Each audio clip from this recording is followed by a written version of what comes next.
नमस्कार, सत श्री अकाल, आदाब। पढ़ेंगे आज एलिमेंट्स के बारे में। पढ़ा तो पहले भी है लेकिन आज कुछ अलग पढ़ेंगे।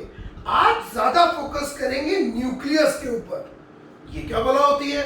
हर एटम के सेंटर में एक पॉजिटिव चार्ज का गोला सफेयर पाया जाता है जिसे हम लोग कहते हैं न्यूक्लियस। याद दिलाओ, ये देखो हर एटम के सेंटर में ही एक पॉजिटिव चार्ज का स्फेयर होता है जिसे आप न्यूक्लियस के नाम से जानते हैं। न्यूक्लियस में सिर्फ दो ही चीजें होती है। पहला neutrons, no charge particle, discovered by J Chadwick. Second protons, positively charge particle, discovered by E Goldstein. Yes, तो अब फिर न्यूक्लियस किसने डिस्कवर किया? रदरफोर्ड ने। ये पॉजिटिव चार्ज का होता है, हमेशा याद रखो। क्यों होता है? बिकॉज ये नो चार्ज पार्टिकल, ये positive charge. Neutrons no charge, protons positive charge. That's why nucleus is a positive charge. Correct? तो हर एटम के अंदर तीन चीजें पाई जाती हैं, तीन सब एटॉमिक पार्टिकल्स। कौन कौन से? Negative charge particle electrons, positive charge particle protons, no charge particle neutrons. Neutrons और प्रोटॉन्स तो आ गए न्यूक्लियस में। अब कौन बचा? नेगेटिव चार्ज पार्टिकल अभी बच गए इलेक्ट्रॉन्स, जिनके बारे में साइंटिस्ट ने बताया, जिन जनाब का नाम था नील्स बोहर। नील्स बोहर ने बताया हर एटम के आसपास कुछ स्पेशल तरह की एनर्जी लेवल्स होते हैं, डिस्क्रीट ऑर्बिट्स होते हैं, जिन्हें हम लोग कहते हैं शेल्स। जैसे कि ये हम बना रहे हैं शेल, अलग अलग शेल हो सकती हैं।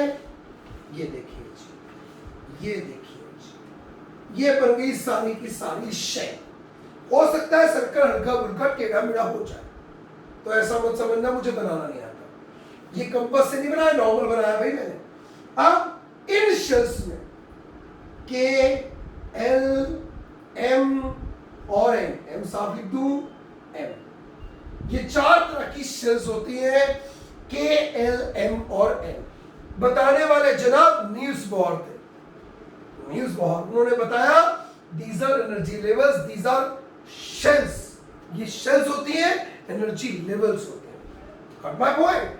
अब न्यूक्लियस के अंदर न्यूट्रॉन प्रोटॉन, ये एनर्जी लेवल्स शेल्स होती है, इनके अंदर इलेक्ट्रॉन्स होते हैं। के के अंदर मैक्सिमम 2 हो सकते हैं, एल के अंदर मैक्सिमम 8 आ सकते हैं, 3, 4, 5, 6, 7 और ये 8। और बाकी बची शेल्स में एम में भी 8 आ सकते हैं, 2, 3, 4, 5, 6, 7, 8। और बाकी जो इलेक्ट्रॉन्स बच गए वो जाएंगे यहां पर। मान लो 2 आ गए, ठीक है। अब जैसा कि तुम्हें दिख रहा है ये पॉजिटिव चार्ज, कौन बना? न्यूक्लियस। तुम्हें दिख रहा है इलेक्ट्रॉन्स नेगेटिव चार्ज। हमने सीखा है कि पॉजिटिव नेगेटिव क्या करते हैं? अट्रैक्ट करते हैं एक दूसरे को, है ना। ये इसको खींचेगा, ये इसको खींचेगा, दोनों एक दूसरे को खींचेंगे। आजा आजा आजा आजा आ, इस अट्रैक्शन की वजह से। अब यहां पर ऐसे ही न्यूक्लियस भी पॉजिटिव है, इलेक्ट्रॉन्स नेगेटिव है, तो न्यूक्लियस क्या करेगा? इलेक्ट्रॉन्स को अपनी तरफ खींचेगा। न्यूक्लियस इलेक्ट्रॉन्स को अपनी तरफ खींचेगा। व्हाई? बताओ। हाँ, सही सोचा, क्योंकि nucleus positive charge, electrons negative charge, unlike charges attract each other, got it? अब एक पॉजिटिव और एक नेगेटिव दोनों एक दूसरे को अट्रैक्ट करेंगे, बिल्कुल सही। अब जब न्यूक्लियस इलेक्ट्रॉन्स को अपनी तरफ खींचेगा,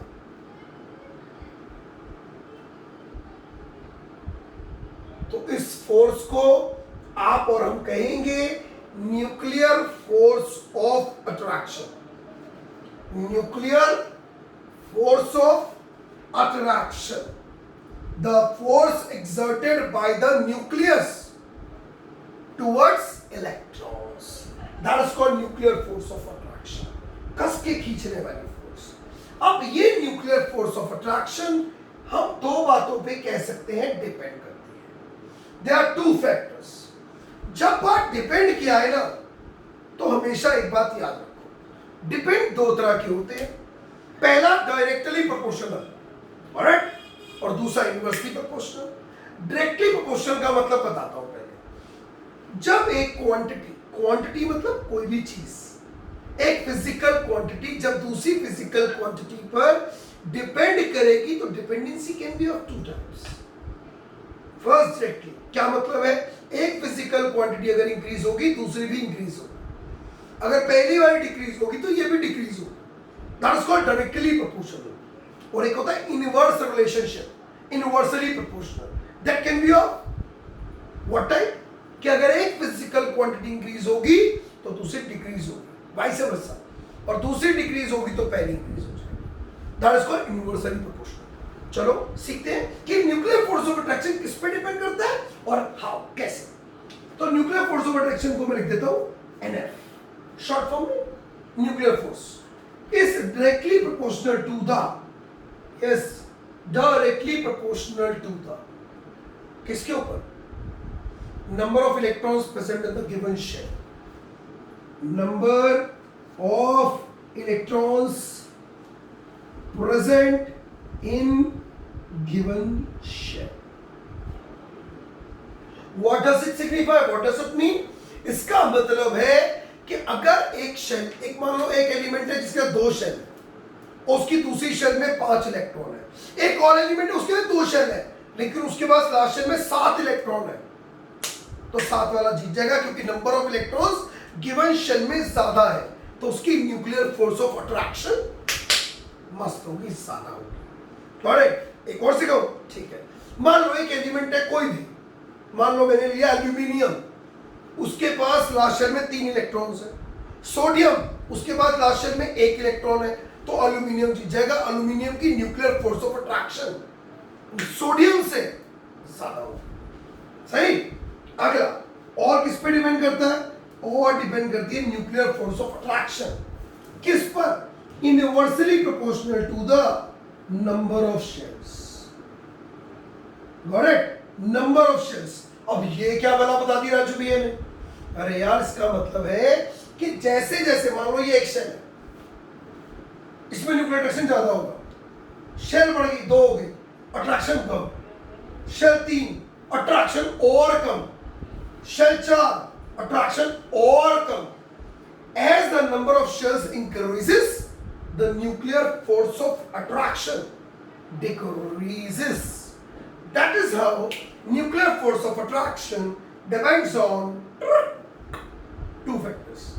First, the number of electrons present in the given shell, directly proportional. Second, vice versa, inversely proportional, number of shell. For example, दिखाओ, दिखा दे, उससे आपको याद करना और आसान हो जाएगा। अब मैंने आपसे पूछ लिया, मान लो एग्जाम्पल के तौर पे कि एक हमारे पास नाइट्रोजन और एक हमारे पास फास्फोरस है, ये 2 एलिमेंट्स हैं, तो बताओ न्यूक्लियर फोर्स ऑफ अट्रैक्शन ज्यादा किसमें होगा, ठीक है। तो कैसे देखेंगे, मैं दिखाता हूं। नाइट्रोजन का एटॉमिक नंबर 7, फास्फोरस का 15, 25, 285। शायद दोनों के अंदर कितनी है चेक करो, एक में 2, एक में 3। nuclear force of attraction in nitrogen is more than nuclear force in phosphorus. Why? Why is it so? क्योंकि न्यूक्लियस में 2 शेल है सिर्फ, और फास्फोरस में कितनी है, 3 शेल। शेल बढ़ गई, अट्रैक्शन कम हो गया, right. That is how nuclear force of attraction depends on number of shells. First, second, और एक एग्जांपल ले लूं, हाँ भैया लो। एग्जाम्पल के तौर पे मैं ले लेता हूं सल्फर और क्लोरीन को, दोनों की लड़ाई कराता हूं। सल्फर का एटॉमिक नंबर होता है 16, क्लोरीन का एटॉमिक नंबर है 17, 2, 8, 6, 2, 8, 7, राइट, दोनों में शेल कितनी है इस बार 3, लेकिन लास्ट शेल में इलेक्ट्रॉन किसकी ज्यादा है बताओ? यस, क्लोरीन के। देख के बता दो यार। तो क्योंकि इलेक्ट्रॉन ज्यादा है गिवन शेल में, तो न्यूक्लियर फोर्स ऑफ अट्रैक्शन भी ज्यादा होगा। सो nuclear force of attraction in chlorine is greater than nuclear force of attraction in sulphur. I hope कि कंसेप्ट अब क्लियर हो गया कि what is nuclear force and how it depends on the two factors. Right, अब बात करते हैं यार इस बात की, न्यूक्लियर फोर्स ऑफ अट्रैक्शन का काम ही क्या है। भाई पूरी केमिस्ट्री यही डिपेंड है। आगे के 2 से 4 मिनट की लाइनें सुनने के बाद केमिस्ट्री समझ आ जाएगी। भाई देखो न्यूक्लियर फोर्स क्या है, अट्रैक्ट करने की फोर्स। अब अगर आप किसी चीज को कस के पकड़ के बैठ जाओ, मैं अगर किसी चीज को कस के, फॉर एग्जाम्पल की बात करता हूं, मैं मार्कर कस के पकड़ लूं, तो क्या मेरे से आसानी से कोई इस मार्कर को छीन पाएगा?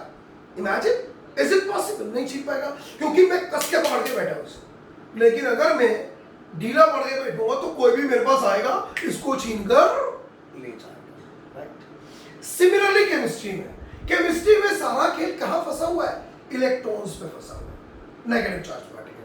कोई ले रहा है, कोई दे रहा है, कोई शेयर कर रहा है। राइट, कोई ले रहा है नॉन मेटल है, कोई इलेक्ट्रॉन शेयर कर रहा है तो भी वो नॉन मेटल है, कोई इलेक्ट्रॉन दे रहा है तो वो मेटल है, और वो बना रहा है कैटायन। याद है ना कैटायन? मैंने समझाया हुआ कैसे बनते हैं कैटायन। नहीं देखा वीडियो, देखो ना। तो कोई कैटायन बनाएगा, कोई एनायन पर, कोई लूज करेगा और कोई गेन करेगा। That all depends. लूज करने वाला मेटल, पर कितनी आसानी से लूज करेगा वो उसका मेटेलिक कैरेक्टर है। जो आसानी से लूज करेगा वो अच्छा मेटल, उसका मेटेलिक कैरेक्टर अच्छा। जो मुश्किल से लूज करेगा वो मेटल थोड़ा खराब। ठीक, जो गेन करेगा वो नॉन मेटल, जो आसानी से गेन कर लेगा, छीन लेगा किससे, वो अच्छा नॉन मेटल, जो मुश्किल से गेन करेगा वो बेकार नॉन मेटल। वाइस वर्सा हो गया ना। आसानी से देने वाला अच्छा मेटल, आसानी से लेने वाला अच्छा, लेने वाला देने वाला मेटल होता है, लेने वाला नॉन मेटल। तो हमने बात करी थी पिछली वीडियो मेटेलिक और नॉन मेटेलिक कैरेक्टर्स की। तो मेटेलिक कैरेक्टर का मतलब क्या है? कौन कितनी आसानी से अपने इलेक्ट्रॉन्स लूज कर सकता है। अब लूज कैसे करेगा? That all depends on this force of attraction. इस फोर्स पे डिपेंड करेगा। अगर ये फोर्स ज्यादा है तो कोई आसानी से अपने इलेक्ट्रॉन्स को दे पाएगा? नहीं। और ये फोर्स अगर कम है तो आसानी से कोई भी दे देगा। राइट, फॉर एग्जाम्पल मैं मुकाबला कर रहा हूं 2 एलिमेंट्स का, यहां पर कराता हूं एग्जाम्पल के तौर पे। फर्स्ट मान लो सोडियम, सेकंड मान लो लिथियम। दोनों एक ही कैटेगरी के? नहीं, दोनों पोटेशियम लेता हूं। इसका एटॉमिक नंबर 11, इसका एटॉमिक नंबर 19। 281 2881। दोनों की लास्ट शेल में चेक करो कितने इलेक्ट्रॉन्स हैं। राजू भी एक ही है। और इसमें शेल 4 है, इसमें शेल कितनी है? 3।